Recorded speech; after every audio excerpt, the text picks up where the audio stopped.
রাখলো বিজেপি। প্রথম দফার প্রার্থী তালিকায় সংখ্যাগরিষ্ঠ বর্তমান বিধায়কদেরই ফের টিকিট দিল বিজেপি। প্রথম দফার তালিকা অনুযায়ী বর্তমান বিধায়ককে ফের ভোট যুদ্ধে নামালো পদ্ম শিবির। বর্তমান বিধায়ক কিন্তু এবার আর প্রার্থী করলো না দল, এমন সংখ্যা 8। কোথাও আবার ভরসা রাখা হলো প্রাক্তন বিধায়ক এবং প্রাক্তন সাংসদদের ওপর। উত্তরবঙ্গ বরাবরই বিজেপির শক্ত ঘাঁটি। আর উত্তর তুফানগঞ্জ, কুমারগ্রাম, কালচিনি, ফালাকাটা, ডাবগ্রাম, ফুলবাড়ি থেকে নাগরাকাটা, মাটিগাড়া, নকশালবাড়ি, শিলিগুড়ি, ফাঁসি দেওয়ার মতো একাধিক কেন্দ্রে গতবার জয়ী প্রার্থীদের ওপরেই ভরসা রেখেছে বিজেপি।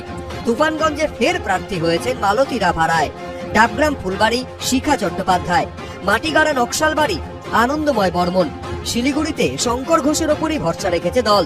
এদিন তালিকা প্রকাশের আগে সকালে শিলিগুড়ির 16 নম্বর ওয়ার্ডের দেওয়াল দক্ষিণ, ওন্দা, চাকদা, হরিণঘাটা, হাটপাড়ার মতো দক্ষিণবঙ্গের একাধিক কেন্দ্রেও বর্তমান বিধায়কদেরই ফের লড়াইয়ে নামালো বিজেপি। প্রথম তালিকা অনুযায়ী অবশ্য এমন বর্তমান বিজেপি বিধায়কও রয়েছেন যাদের এবার টিকিট দেওয়া হয়নি, যেমন খড়গপুর সদরের হিরণ চট্টোপাধ্যায়, বালুরঘাটের অশোক লাহিড়ী, আরামবাগের মধুসূদন বাগ, গোঘাটে বিশ্বনাথ কারক, শীতলকুচির বরেন বর্মন, কালিয়াগঞ্জের সৌমেন রায়, পুরুলিয়ার বলরামপুর ও রঘুনাথপুরেও বর্তমান বিজেপি বিধায়ক টিকিট পাননি। সংসদে প্রধানমন্ত্রীর বঙ্কিমদা মন্তব্যে তোলপাড় পড়ে গেছিল।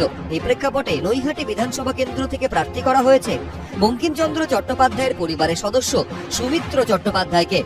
প্রার্থী করা হয়েছে পুরনো মুখেদের, যারা এখন বিধায়ক ছিলেন না। করিমপুরে প্রার্থী করা হয়েছে সমরেন্দ্রনাথ ঘোষ, মন্তেশ্বরে প্রার্থী করা হয়েছে সৈকত পাঁজাকে, পাণ্ডবেশ্বরে টিকিট পেয়েছেন প্রাক্তন বিধায়ক জিতেন্দ্র তিওয়ারি। 44 জন প্রার্থীর মধ্যে 40 বছরের নিচে বয়স পথ চলা। আমরা এবার বিধানসভা নির্বাচনে এই কাজের উপর বেশি গুরুত্ব আরোপ করতে চাইছি।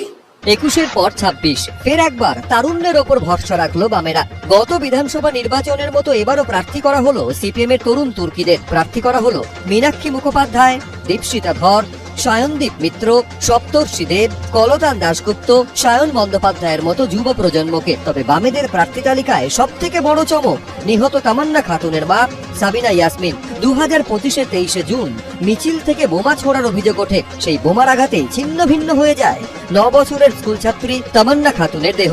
নিহত তামান্নার মা সাবিনা ইয়াসমিনকে কালীগঞ্জ আসন থেকে প্রার্থী করলো সিপিএম। কালীগঞ্জ সাবিনা ইয়াসমিন ফিমেল, ইনি একজন শহীদ কন্যার মাতা। যেদিনকে আমি আমার মেয়ের বিচার পাবো সেদিনকে ভালো খারাপ, এখানে আমার প্রার্থীর জন্য আমার ভালো খারাপ নাই। আমি প্রার্থী হয়েছি তা আমি শুধু লড়াই করার জন্য।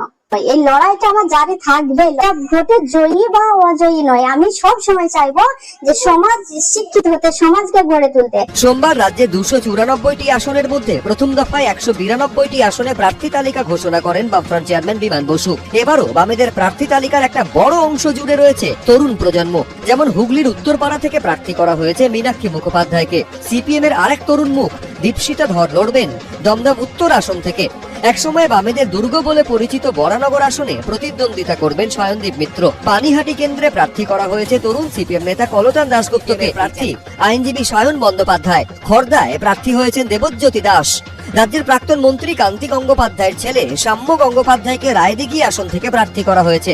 আর এক প্রাক্তন মন্ত্রী গৌতম দেবের পুত্র সপ্তর্ষি দেবকে প্রার্থী করা হয়েছে রাজারহাট নিউ টাউনে। পাশাপাশি অভিজ্ঞ ও পোড় খাওয়া নেতারাও রয়েছেন প্রার্থী তালিকায়। কলকাতার প্রাক্তন মেয়র ও প্রাক্তন রাজ্যসভার সাংসদ আইনজীবী বিকাশ রঞ্জন ভট্টাচার্যকে যাদবপুর থেকে প্রার্থী করা হয়েছে। প্রাক্তন সিপিএম বিধায়ক মানস মুখোপাধ্যায় তার পুরনো কেন্দ্র কামারহাটি থেকে ভোটে লড়বেন।